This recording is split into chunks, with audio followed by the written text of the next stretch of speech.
Hi there and welcome to WB Fine Woodworking. I'm Don. Today I thought I'd answer a question that I see often on social media. In fact, I saw it on Facebook this morning. And that is, what branding iron did you buy to brand your work so that people in the future will know who made it? Well, I bought one this summer from Gearheart Industries, and it's a very nice branding iron. I thought I'd share with you what I like about it, maybe what I don't like about it, but why I bought this particular brand. This is the branding iron that I bought. It's from Gearheart Industry, and it's a very nice one. This is an electric one. It has a plug on the end, and so this tube heats up. There's some electric wires that run through it. There's a heating element down here at the end. It's very similar to the old style of metal soldering irons that we used to have back when I was very young. Those of you that are younger than I am probably don't remember those, but that's what this is like. The head is made out of an aluminum. They do offer a brass head, and they say that that's more for people that do a lot of branding, like in an industrial shop. So I decided to pick the aluminum. Now, because this is aluminum, or even if it was brass, this can't be dropped. So that has to be something that you protect.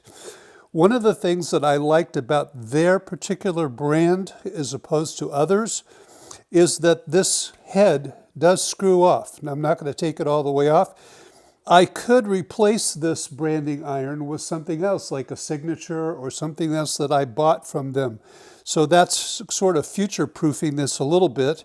If I decided to change my brand or decided to add something to it, I could still use this electric heating element for another brand. So that's something that I liked about their particular brand.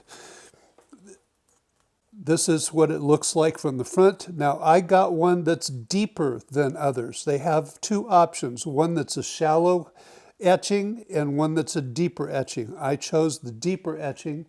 They said that that was good for things like leather, and I might want to brand some leather in my projects. So I decided to get the deeper brand than what most people would get. One of the reasons I picked Gearheart Industries over some of the others that I saw on the internet is that they offered a couple of services that the others didn't mention in their advertising. In their advertising, they said, send us a PNG of your logo and we'll tell you how well that will burn. Well, I sent them a copy of my regular logo, and they got back to me very quickly and said, that won't work. The problem that you have is that the fine woodworking in this logo, being inside the black dog, will overburn. The black dog will overburn and get into that fine woodworking print, and so it won't be readable.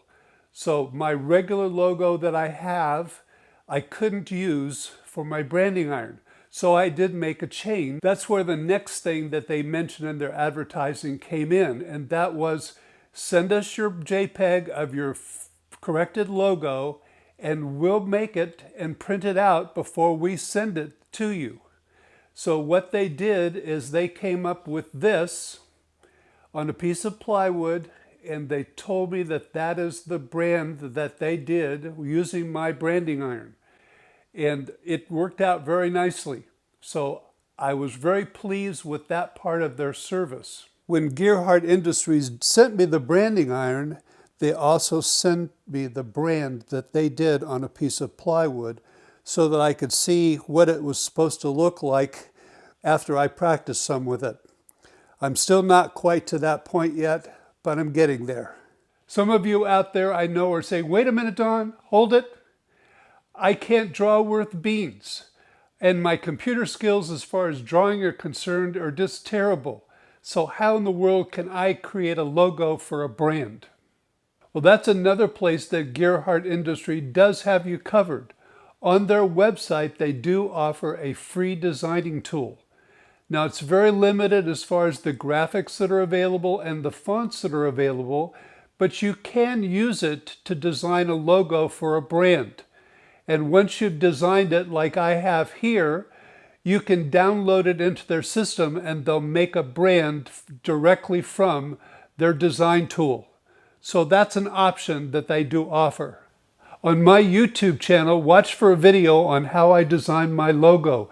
That should be something that might be helpful for some of you out there who are having difficulty coming up with your own logo, and like me, you can't afford a professional design service. The Gearheart Industry branding iron comes with a good set of directions, and I do suggest that you read that. It's very important because these branding irons get very hot. This part here was silver just like that, but it's already turned sort of a copperish brown, and it will get darker as time goes on after I've used it a lot of times. This part here gets extremely hot. You'll have to hold it just by the handle. You'll also notice that I have a piece of tile here on top of the piece of wood and on top of my workmate. That's very important because if I put this on the piece of wood, when it's all heated up, it'll burn that piece of wood and may even start a fire. So they suggest making sure that you have a tile. This is a piece of tile we have left over from a project we did here at home, so I pulled it out and I'm using that right now for my piece of tile. So again, make sure that you read the directions carefully. One of the things that they say to do in the directions is to practice. So this is my practice piece of plywood. The first one is when I first heated up the iron, and obviously it wasn't hot enough yet. Then I tried some others. Here I didn't get this side over here dark. In this one I'm missing the section down here. I went to that corner and then filled in the rest of the side. So this is my practice. I'm not perfect yet, obviously, but it's coming along. Now this is just practicing on flat plywood. If I was using white oak or walnut or some other wood, I would be practicing on the type of wood that I used in my project. So that's something that I highly suggest that you do. Now here's a video of this practice board.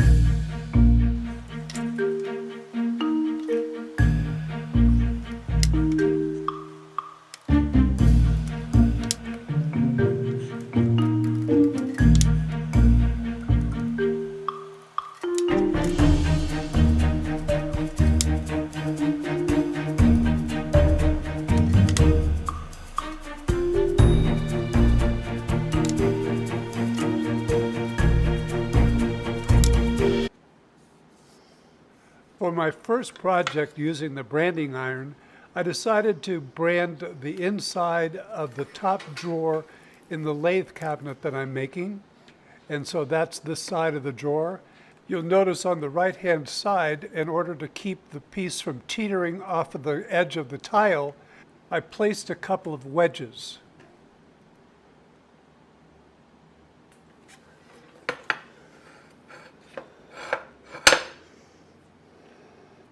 Well, in my opinion, that's not too bad for my first project branding. Maybe a little bit overburned, but this is a piece of shop furniture, and it looks really good to me. Some of you are saying, well, this handle is very expensive. It adds a lot of cost to the branding iron. Gearheart Industries does sell the style that has just a regular handle that you can heat with a torch. I chose not to go that direction, but that is an option. Again, one of the reasons I like this particular brand over some of the others is that this head is removable and I can use this same handle for another one of their brands if I so chose to do that. In fact, in their directions, they do show how that's done. This screw gets loosened, this twists off, and I could put a signature brand on the same branding iron handle. Another thing that I liked about Gearheart Industries is they're a small company, and when I communicated with them by email, they got back to me very quickly. Their service as far as delivering the branding iron once it was ordered went very quickly as well. It was well within the suggested time period that they had in their advertising. So overall, I was very pleased with their service. As I mentioned earlier in the video, I bought a deeper cut head on my branding iron because I might want to do some leather. Well, I looked around the shop and I actually did have some leather, so I thought I'd give it a try. This is a totally new experiment I'm going to try. I'm going to see if I can brand this piece of leather. I'm sure I won't have to hold it as long or press as hard, but I'm going to try it.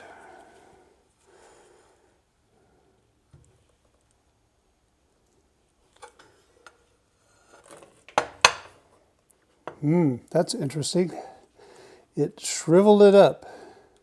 Well, it looks like this isn't going to work on thin leather, but there is a different option for thin leather. One of the things that Gearheart Industry has is a handle that can be put on one of their regular heads, and it can be used to tap with a mallet onto a wet piece of leather. I don't have one of those, but I think I'll try to get one of those in the future. Well, the experiment with the thin leather just didn't work, so I think I'll try it on a thicker piece. This is a leather strop that I bought for sharpening my tools. I haven't started using it yet, and I thought I'd try to put my brand on it. I have no idea if that's going to work or not. We'll see.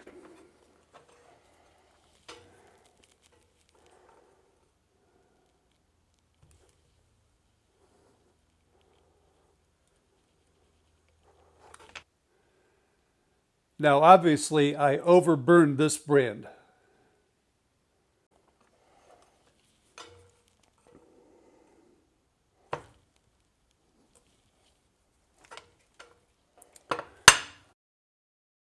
This brand is much better.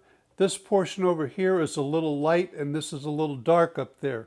So I decided to go ahead and try it again and see if I could do better.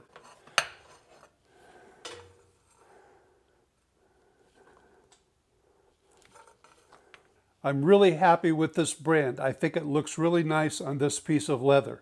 So that's a keeper. So on thick leather, this branding iron is going to work out great. Well, now the big question is, do I recommend Gearheart Industries branding iron? And the answer to that question is yes. I really like it. I think it's extremely well made and it does the job very well. So I do recommend them. Well, if you like this video, remember to give it a thumbs up down below. If you haven't subscribed to our channel, please subscribe today. And when you do subscribe, ring that notification bell so that you know when we put out videos. Make any comments and ask questions. I love responding to your comments and questions, especially when I can help other woodworkers like you. Please share our channel. YouTube keeps telling me that I need to have more views, and one way that we can have that happen is if you share the channel with others that are interested in woodworking. Thank you all very much for watching.